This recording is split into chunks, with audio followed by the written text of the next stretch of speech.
Chelsea star Pedro Neto has supposedly been offered to Al Hilal in Saudi Arabia. Based on the money they're spending recently, we could get a huge fee for him. And it could be possible that either Pedro Neto or Jamie Gittins need to make way in order to buy young Bosnian superstar Kerim Allibegovic. And Jacob talks a little bit about midfield target Alex Scott. Como are now in advanced talks to sign Trevor Chalobah. I thought we'd been there for a while, but it feels like it's starting to inch closer. Chelsea have made a generational upgrade to their coaching staff by pinching Aston Villa's set-piece guy. Two of the Chelsea new boys have suffered injuries and will not be initially joining the squad on the pre-season tour, but we're going to have a little look at the names and numbers of those that are doing it from the start. And manager Xabi Alonso has asked for time to assess the goalkeeping situation in pre-season before he decides if we need to go in for someone else. Welcome, Blue Believers, to another episode of the Stamford Sync, where we are syncing up with everything Chelsea FC. More ins and outs to talk about, loads of interesting stuff in today's video, so let's just get into it. Chelsea just posted this via Glon-Gari. Pedro Neto has been offered to Al Hilal by his agent Jorge Mendes. So this comes off of the back of a tweet yesterday saying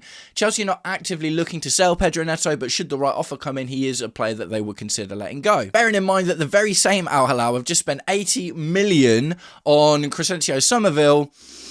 Look, if all I'm saying, if Crescencio Somerville is worth 80 mil, then surely Pedro Neto is worth at least that, if not 80 to 90. Is this the right move for Pedro Neto to make right now? It's never the first choice to see a player in his prime go to Saudi Arabia, but at the same time, they are doing it more and more often. Like, I had a little look through the Al Hilal men's first team recently. He would potentially be joining up with ex-Chelsea superstar Kalidou Koulibaly. But outside of that, they've got Ruben Neves, also currently João Cancelo, but it does look like that he might be on his way to Barcelona. They've got Karim Benzema. Like, you know, the squad is actually pretty stacked with a mix of players that are kind of currently in their prime and players that are getting towards the end of their career. And obviously we've seen it Cristiano Ronaldo, João Felix at a really young age went over to Saudi Arabia as well. So it's just becoming one of those things now, isn't it, where the money is absolutely wild. Like, the money is so wild. And anyone would find it difficult to turn that down. Look, you can make bank playing in the Premier League. If Pedro Neto stays at Chelsea, then he's still going to be making a lot of money, but the generational kind of wealth that Saudi has to offer is just crazy, man. And they're obviously very keen to improve the quality of their league year on year as well. So really interesting, because I thought it was odds on that Saudi would get a Saudi team, one way or another, would end up with Mo Salah this season, but that doesn't look like it's going to be the case as of right now. And it seems like their focus is drifting towards, Crescencio Somerville, 23, 24 years old. Pedro Neto, 25, 26 years old. So look, I like Pedro Neto, but if Al Hilal come in with like 80 mil plus for Pedro Neto, then yeah, sayonara, mate. Do you know what I mean? We still want to do something big in midfield. That kind of money, that takes us to 200 mil already, and that's before we, even talk about the likes of, the bomb squad players and Trevor Chalobah, who's going to be sold soon as well, and the likes of Enzo Fernandez and Malo Gusto potentially being sold. We could be on for making a huge amount of money in this window. And the thing is as well that's interesting about this isn't Al Hilal coming in and being like, we like the look of Pedro Neto. This is Mendes going to Al Hilal and being like, get this player.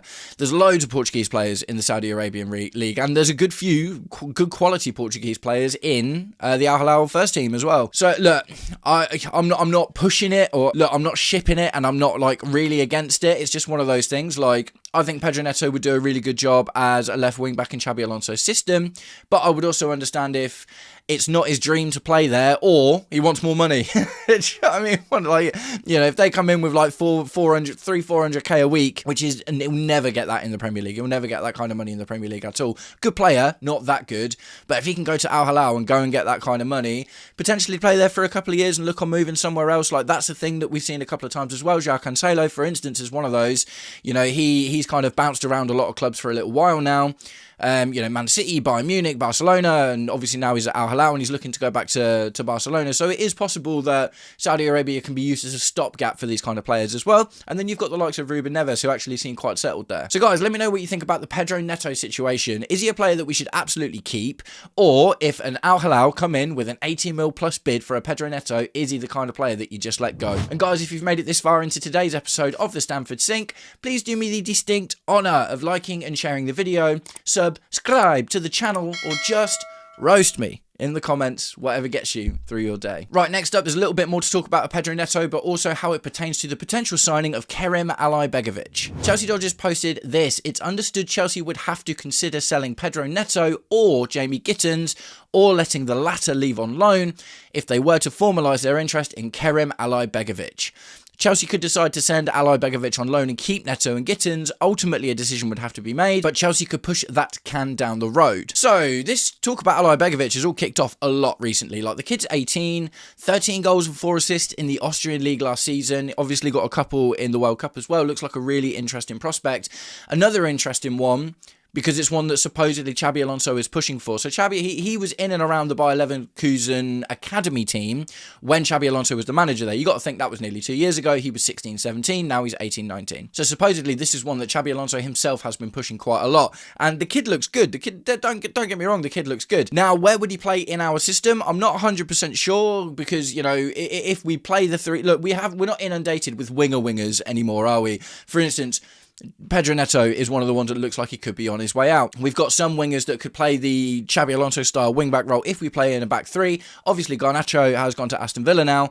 So, I'm not sure, you know, there's still so many questions about how we're going to play. I know we've been lining up in a 4-2-3-1 in pre-season, but I don't... You know, throughout the entirety of pre-season, I don't necessarily think what we see is what we're going to get. We're not really going to know until we're a good couple of games into the Premier League next season. Then we're really going to get an idea of how we want to play. So if Allibegovic is a winger, I guess that replaces Garnacho in a sense, because he's two-footed, but he's more of a left-sided player. Like, his heat map is all on the left for Red Bull Salzburg last season. Jamie Gittins is also kind of a winger, but, you know, really could see him playing that right wing-back role. And it's interesting, I don't know, you know, he's scored a couple of times in pre-season now, and I don't know where he's been playing from because it's all been secret behind closed doors. So connected to the fact that Pedro Neto is supposedly being offered to Al Hilal by his agent Jorge Mendes, first thing that would tell you is that Pedro Neto would be okay with that. Mendes isn't just being like, you're going to this club. But, you know, if Pedro Neto really wanted to stay at Chelsea, that wouldn't even be a story. Do you know what I mean? Or he wanted to stay in the Premier League. This link to Saudi Arabia wouldn't exist unless Pedro Neto was keen for it at the end of the day. Jamie Gittins is having a really good preseason so far and looks like he might be ready to kick on from last season and seems to be flourishing under Xabi Alonso. So of the two, I guess Pedro Neto would be the one to make way, and we could have a new shiny 18-year-old in the squad. I'm a little bit... We've had so many kids in the squad, man. But he does seem like a really good player. So in terms of how much Alajbegovic would cost us, Pice posted this via Fabrizio Romano. Chelsea would like to pay between 21 and 24 mil for Alajbegovic. The plan would be to sign him and then evaluate whether he stays or goes on loan, whereas Italian clubs are trying to sign them and he will be important immediately. Talks ongoing. So the issue with the whole signing at the moment is Xabi Alonso wants him, but not necessarily for right now, which is, you know, I guess it kind of makes sense being that he's so young. But 21 to 24 mil for a young and upcoming prospect, bearing in mind the money we spent on the likes of Kendry Paez and Esteval Willian, like, we've paid serious money. We paid 17 mil for David Washington, do you know what I mean? So 21 to 24, if it's 21 with 3 mil add-ons for Alajbegovic at this point, who is obviously being targeted by Italian clubs as well, that'd be interesting. So what remains to be seen is if we bring him in, I guess he'd get a shot in pre-season, but if we bring him in and he instantly becomes part of the first team, or we do, like, you know, we loan him to one of these Italian clubs that are interested in buying him anyway. And I'm not going to lie to you, that would, you know, bearing in mind, you know, think about the conversations we've had with Roma. Roma didn't want to buy Garnacho, they wanted to loan him. Like, Italian clubs don't have loads of money. So that would kind of make sense, and it would get us the player, we'd be able to bring him in and almost instantly ship him out in order to get a good experience. Guys, what would you do with Alajbegovic? If we paid 21 to 24 mil for him, would you bring him in and give him a shot in the first team, or would you bring him in and then loan him out straight away to an Italian club and see how he does next season? Right, next up, we're going to talk a little bit more about Alex Scott, the midfielder we just had a bid rejected for. Pice posted this via Ben Jacobs. He did this on a Twitch stream. Alex Scott isn't exactly this profile, so maybe Chelsea just saw an opportunity there, or that he is a 2-in-1 player, and they have a historic interest in Wharton. But there has at least been a thought about buying a midfielder with legs, pace, physicality. Chelsea do have the budget to do something big in that position. So this kind of echoes what I actually thought about Alex Scott. I was surprised that we made the bid for him in the first place, because when you think about what we need for the partner for Moises Caicedo, combined with historically what Xabi Alonso has liked to do with that midfielder, and also combined with the fact that we went in for Granit Xhaka. Alex Scott, Granit Xhaka, very different players. Alex Scott is more athletic, he is more of a runner, But you've got that with Moise Caicedo already. Do you know what I mean? Alex Scott maybe is, a bit more of a link the defence to the attack kind of player with dribbling and ball carrying, whereas Adam Wharton is a distributor. Do you know what I mean? Where he's going to be spraying passes all over the place, and Moise Caicedo is going to be running around him like wild. So I like the look of Alex Scott. I wouldn't be disappointed to get him at all. I think it's interesting that the Wharton thing is still being spoken about, and for me, if we do something big in midfield, Wharton is going to be that big thing. But I wouldn't be disappointed with Alex Scott, but it just seems weird because Bournemouth have already said no. So guys, let me know what you think. Would you rather go in for Alex Scott, or should we go back? Like, would you bid between 80 and 100 mil for Alex Scott, or would you just go straight for Wharton? I guess the thing is, like, for me, Wharton feels like he instantly gets into the first team, whereas it says here, Alex Scott is a 2-in-1. So Alex Scott becomes a backup for Moise Caicedo and potentially the partner at the same time. So, how do you think about that? Like, I think Wharton is what we need in the squad, but let me know what you think in the comments. TFC Daily posted this pertaining to Trevor Chalobah. Breaking: Como now in advanced talks with Chelsea to sign Trevor Chalobah after making a third bid worth around £26 million. So that is $1 million more than we talked about yesterday. They are crawling towards it. Chelsea really want that 30 mil, don't they?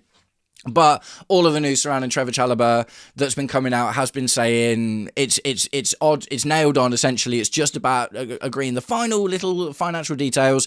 Trevor Chalobah wants to move. Obviously, Como really interested in signing him. I think, I don't think we'll hit the 30 mil, to be honest. I think that if we were going to, we already would have, because there was the whole thing with Inter, and if they obviously weren't willing to pay that amount of money for him either. So it feels like Como are the last bastion in terms of Trevor Chalobah. They seem to be the only club that have remained interested in him and talking to him. Crystal Palace supposedly made an inquiry, but also I suppose they wouldn't be willing to pay the 30 mil, because then that's most of the Maxence Lacroix money, isn't it? This transfer is literally moving at a snail's pace at the moment, inch by inch, but it does feel like Trevor Chalobah to Como is on. Right, next up, we're going to talk about something quite interesting. Bernardo Cuevas, our set-piece coach, who is awful at being a set-piece coach, because set-pieces have been absolutely dire for Chelsea, for a lot of defending and attacking, absolutely dire for absolutely ages now. He stepped down from that position into something else in the last week. And in response to that, we have gone out and got Austin McPhee from Aston Villa. Some really interesting stuff here. Chelsea Dodgers posted this via The Athletic. Austin McPhee will leave his role as Aston Villa's set-piece coach after 5 years after Chelsea triggered his release clause. Villa made attempts to convince the long-serving coach to stay. So, you don't hear about these guys, you know what I mean, in the grand scheme of things, do you know what I mean, set-piece coaches, goalkeeping coaches, all this, that and the other, it all gets attributed to the manager because it's part of the manager's team, doesn't it, at the end of the day? But what's really interesting in this is how a set-piece coach has been under fire for, we know who he is and we know his name. I mean, I kind of remembered his name, but you see him talked about a reasonable amount, right? And, for instance, when he stepped down, the comment sections on Twitter and whatever were awash with, finally, because he's absolutely awful. So really interesting that we've got, we're just absolutely rinsing Aston Villa, aren't we? The thing is, though, he had a release clause in his contract, literally like a player. So what's really interesting about Austin McPhee is this. Chelsea Dodgers posted this also via the Athletic FC. Aston Villa scored 29 goals from set pieces last season, the joint most across Europe alongside Arsenal. Welcome to Chelsea, Austin McPhee. That's wild at the end of the day. This guy is obviously so highly rated for his abilities in order to joint with Arsenal, who won the Premier League at the end of the day, and that's across Europe as well. We're not even just talking about England. So, look, do I think that necessarily means that straight away we score 29 goals from set pieces? No, probably not. But do I think it means that we score more than we have been doing? Yeah, probably. And hopefully, we defend them better as well, because we've conceded so many silly goals. The long throw goals, man. The long throw goals. Bournemouth, was it? Oh, I can't even remember. But there was we conceded 2 long throws in a game, and we conceded so many across the season as well. It was just such an easy way to unlock our defence. It's we'll just put a long throw in because they've got no idea what to do about it. So if we've now got a guy, as well as Xabi Alonso leading the team, as well as all of these new signings coming in, if we've specifically brought in a guy to help us score more goals from set pieces and stop conceding such silly ones because we just lose our head in the box, this is phenomenal news and might turn out to be one of the signings of the season. So next up, we're going to talk about Emmanuel Omega and Giovanni Quenda, who unfortunately are injured and will not be initially going out on the preseason tour. Chelsea Dodgers posted this via Sami Mokbel of the BBC and Nizar Kinsella. Just in, Emmanuel Omega picked up a hamstring issue in the 3-0 win over Bromley in a behind closed doors friendly and is not in Chelsea's squad for the Australia leg of the tour. So, Couple of things here. That's worrying, only because Omega spent most of last season out injured, right? And I think it was a hamstring injury as well. What is it with us buying players and hamstring injuries, man? Absolute nightmare. But our medical department has done a really good job of Reece James at the end of the day, and they will be sufficiently knowledged up in how to deal with hamstrings because of Reece James. Reece James is like patient zero for the modern way to deal with hamstrings, right? It's a shame because Emmanuel Omega's actually been performing really well. He scored in both of the friendlies. He actually looked like he was starting to already build some momentum, but unfortunately he's injured and he's not going to be going on the Australia leg of the tour, but that is only the first few games. There's like 8 games in pre-season. The season doesn't start until August the 24th, and Emmanuel Omega himself did post an Instagram of him being like, no stress, it's all good. So hopefully it's a minor injury and we're just being careful, which makes sense, right? Because it's literally, the season hasn't even started yet, and also it's not 100% determined about whether Emmanuel Omega is going to stay. So the thing is, if he's doing well in pre-season, there's 2 ways to look at that, isn't there? There's one, okay, wicked for the squad because there's a good backup striker, then maybe Nicholas Jackson and Liam Delap can go. But the other thing as well is it makes him more attractive for a loan move if he is the one that we want to end up shipping out, if Nicholas Jackson comes in and Xabi Alonso likes him as well. Joining him on the table will be Giovanni Kenda. CFC Daily posted this via Kieran Gill. A source close to Kenda says he has a small injury. So, small injury. Okay, cool. And another worrying thing about that is Kenda also spent the majority, well, not the majority, but like 2-3 months of last season injured. Oh, mate, it's just classic Chelsea, isn't it? Like, everything's just going so well. You know, Xabi Alonso, the manager, you know, they've got all these awesome players coming in. They're like Morgan Rogers and, you know, Marco Palestra. Still more to come. Things are feeling really, really good. We're winning our first friendlies behind closed doors. And then, classically, obviously, our players are starting to get injured because that is just what happens, isn't it? So, with Giovanni Kenda and Emmanuel Omega not available for the first leg of the tour, Chelsea Dodgers posted this via Chelsea FC, which is the Chelsea squad numbers for the 2026 pre-season tour, at least the Australia side, a part of it anyway, because there's obviously lots of omissions here. So, number 1, Robert Sanchez has been given the number 1. Marco Palestra has taken the number 2. Tosin Adarabioyo the number 4. Levi Colwill number 6. Liam Delap has still got the number 9. Let the curse stay with him. Jamie Gittins has taken the number 11. Philip Jorgensen is also going on the tour and is taking the 12. Dario Esigo number 14. Mamadou Sarr number 19. João Pedro 20. Yoro Hato 21. Teddy Sharman Lowe 28. Wesley Fofana 29. Aaron Anselmino 30. Academy player Reggie Watson 31. Mardi Nicole Jazuli 32. Omari Kellyman 33. Josh Achiampong 34, Ted Kurd 35, Dastan Satpayev 35 as well. Maybe there's a typo there, I'm not sure, but apparently Ted Kurd and Dastan Satpayev are wearing the same shirt. Teo Subiloye, player 37, Estevar William 41, Calvin Diakite 42, Romeo Lavia 45, Reggie Walsh 46, Landon Emanalo 56, and Ryan Kavuma McQueen 76. So this is why we don't really need to be worried about Giovanni Kenda being injured and Emmanuel Omega being injured. Is like literally almost half of this entire list is academy players. And that's a good thing, right? That's a good thing because that is a lot more than usual, to be honest. But also it's a World Cup, so a lot of our players haven't come back from the World Cup yet. Look, it's not going to make for the most exciting opening at the end of the day. Like, you know, we're going to see a lot of players that aren't going to be in the first team getting opportunities. Apparently, Landon Emanalo has been playing really, really well, and apparently Xabi Alonso really likes him. He plays left back or left wing back, as it might be. So that'd be interesting to see if, based on his performances when we get to start seeing him, if that makes any difference about who we go in for the left back situation. Lots of players that you'd expect in here, and essentially, like I say, all we're missing is Morgan Rogers, who will be on holiday, and obviously the rest of the World Cup players that will be on holiday, and also Emmanuel Omega and Giovanni Kenda. So guys, let me know what you think about the list. Do you think any of the numbers are important at the moment as well? Like, it's good to see Marco Palestra has taken the number 2. That means you would have thought that he sees himself as that first choice spot for the right back / right wing back. Tosin Adarabioyo has taken number 4, so look, I expect him to stick around, to be completely honest. And a boatload of academy players, really loads and loads and loads of academy players in there, so that's really, really interesting. And we've got just one more piece of news to go through today. It's pertaining to goalkeepers. Pice posted this via Ben Jacobs. Xabi Alonso has asked Chelsea for time to assess the goalkeepers in pre-season before making a recommendation to the club. For now it is quiet, but if Alonso asks for a new goalkeeper, the club may have to look into the market. So look, man, I literally said this. If you've been watching my channel for a while, I've literally been saying since the window opened, I think the goalkeeping situation could drag on, because what is being pushed forward at the moment is Robert Sanchez versus Mike Penders. if Mike Penders, I think it comes down to Penders, to be completely honest. I think Sanchez sticks around one way or another. I don't think that we keep Penders to be a backup, because if Penders, we need to avoid another Philip Jorgensen situation. It's so important. So if Penders doesn't enamour Xabi Alonso, and if Xabi Alonso isn't like, wow, this guy's got what it takes, then I imagine he goes out and gets another loan, and then maybe that's when we look in at bringing another goalkeeper. So there's been some cursory links to older goalkeepers, which is, I talked about it in yesterday's video. Go and check it out if you haven't already.